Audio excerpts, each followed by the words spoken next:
So, you're probably thinking, if you were the average person, why is he electrocuting his water? It's delicious. So this video, I wanted to talk about one of the things that I think is very exciting as technology moving forward, and that is effectively plasma. So plasma can be utilized in many ways. The way in which I am most interested, of course, is its utilization for purifying water. So if you study the fourth phase of water, which is plasma, you begin to understand some of the things about how natural structure comes to be, as far as natural geometries and how they arise out of water. So water that has a very high electrical charge essentially has a very high exclusion zone, is what it's called. So there's an exclusion zone, which is a highly charged body of energy which creates structure dynamically in the body. So in nature, lightning charges water. Water is also charged by the magnetic field of the planet itself as it's moving through and winding through rivers, as well as springs and other forms of natural water movement. So there's this natural charge that's in water. So the cool thing about that is you can actually charge water to make plants grow faster because it helps with photosynthesis. Essentially, the molecular structure of water acts like a battery, and that battery absorbs charge and then can be utilized. That's how plants create glucose and how they provide food for themselves.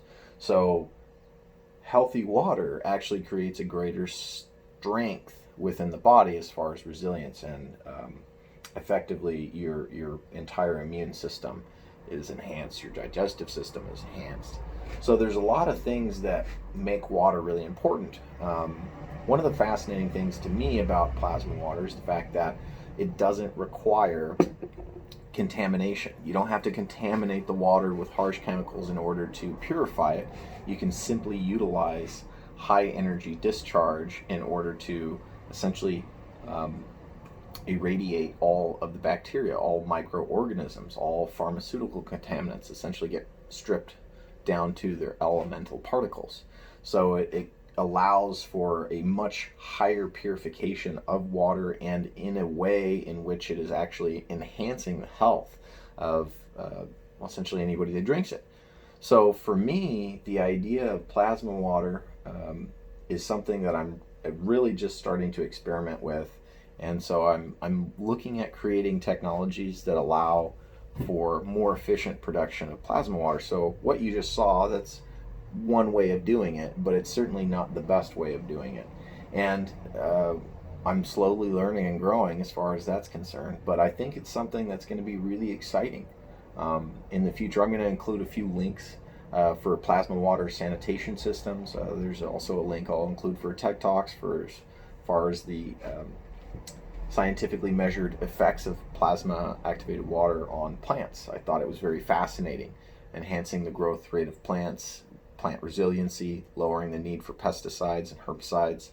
I think that represents a technology which is in the best interest of all people, and it's producible anywhere. It doesn't require a specific set of chemistry. It doesn't require an expensive laboratory. Obviously not. If I'm able to do it in my backyard, it's something that really anybody could do. And so I think that kind of technology, which is non-centralized, which can be utilized by large numbers of people without excessive training, I think is a fantastic way to move into the future. So this is just a little video that I wanted to make to say to all of you who are also looking towards the future for solutions, I salute you.